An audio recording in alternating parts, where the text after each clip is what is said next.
அடுத்து நாம் பார்க்க போவது வேங்கை வயல் தொடர்பான ஒரு சின்ன ஒரு பிரீஃப் டீடைல்டு இன்ஃபர்மேஷன். அதாவது என்ன அப்படின்னா, வேங்கை வயல் புதுக்கோட்டை மாவட்டத்தில் உள்ள வேங்கை வயல் என்ற ஒரு கிராமத்தில் ஏற்பட்ட ஒரு அசம்பாவிதத்தை 2 வருடங்களுக்கு பிறகு குற்றவாளி யார் என்று கண்டுபிடித்தது காவல்துறை சிபிசிஐடி கண்டுபிடித்து குற்றப்பத்திரிகையும் தாக்கல் செய்துவிட்டது. அதற்கான சாலிட் எவிடன்சஸ், அந்த எவிடன்ஸ் அது வந்து கோர்ட்லையும் ப்ரொடியூஸ் பண்ணியிருக்காங்க. அது தொடர்பான ஒரு ஆடியோ கிளிப்பும் வைரலாகி பரவிக்கிட்டு இருக்கு. அது தொடர்பான சில செல்ஃபி ஃபோட்டோஸ் பரவிக்கிட்டு இருக்கு.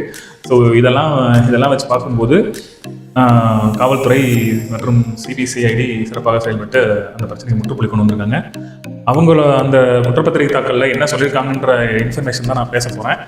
மற்ற 2 வருடங்கள் நடந்த அந்த கதைகளுக்கோ கட்டுக்கதைகளுக்கோ அதுக்கெல்லாம் வந்து முற்றுப்புள்ளி வச்சுட்டாங்க. அதில் ஃபஸ்ட்டு தெளிவாக என்ன சொல்லியிருக்காங்கன்னா, இது முழுக்க ஒரு மூவர் சம்மந்தப்பட்ட பிரச்சனை அப்படின்னு சொல்லிட்டாங்க. ஸோ இதை வந்து ஒரு பெரிய ஜாதி ரீதியாகவோ ஒரு ஏற்றத்தாழ்வு இருக்குன்ற மாதிரி காட்டப்பட்டதெல்லாம் உடச்சி எரிஞ்சிட்டாங்க. எப்பவுமே வந்து எல்லா பிரச்சனைக்குமே காரணம் ஏற்றத்தாழ்வுன்ற விஷயங்கள் வந்து கிடையவே கிடையாது. பர்சனலாக சில பிரச்சனைகள் இருக்கும் அப்படின்றதுக்கு மிகப்பெரிய ஆணித்தரமான ஒரு சான்று இந்த குற்றப்பத்திரிகை தாக்கல் சொல்லப்பட்டிருக்க விஷயங்கள் தான்.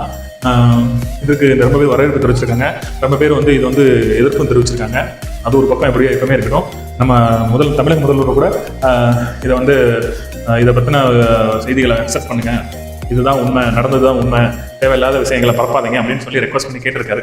ஸோ அதுதான், அதாவது ஒரு உயர்ந்தவர் இருக்காரு அப்படின்னு பார்த்தோம் அப்படின்னா, அவர் வந்து அந்த ஒவ்வொரு கிராமத்துலையும் வந்து மாற்ற சமூகத்தினர் வந்து இருப்பாங்க இல்லையா, அவங்களுக்குள்ள சில டிஃப்ரென்ஸ் ஒப்பீனியன் இருக்கும். அது வந்து அவங்களுக்குள்ள பேசி தீர்த்துக்குருவாங்க. அந்த பேசி தீர்க்காதனோட விளைவு தான் இவ்வளோ பெரிய பிரச்சனை. அவங்களுக்குள்ள இருக்க அந்த ஒற்றுமையின்மையை பயன்படுத்தி மற்ற இயக்கங்களும் போலி மீடியாக்களும் உள்ள வந்து அது ஒரு பெரிய சோசியல் இஷ்யூ மாதிரி காட்டி அதை ஊதி பெருசாக்கியிருக்காங்கன்னா இந்த நடந்த 2 வருடங்களுக்கு நடந்த விஷயங்கள் பார்க்கும்போது தெரியுது. ஸோ என்ன சொல்ல வர்றோம் அப்படின்னா, எதையும் வந்து சட்டம் வந்து ஒரு விஷயத்தை தெளிவாக சொல்லுது. 1000 குற்றவாளிகள் தண்டிக்கப்படலாம், ஒரே ஒரு நிரபராதி தண்டிக்கப்படக்கூடாதுன்ற விஷயம் தான் நேற்று அந்த விஷயம் வந்து ப்ரூஃப் பண்ணியிருக்கு.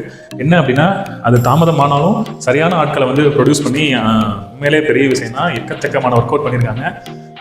எக்கச்சக்க ஃபோன் ட்ரேசஸ், எக்கச்சக்க விசாரணைகளை ஒரு தனிநபர் ஆணையமே அமைச்சு விசாரிச்சிருக்காங்க. ஸோ அதை வந்து நம்ம வந்து அதை வந்து ஏன்னா இது போன்ற ஒரு செயல் இனிமேல் நடக்கக்கூடாதுன்றதுக்கு இது ஒரு மிகப்பெரிய ஒரு உதாரணம்.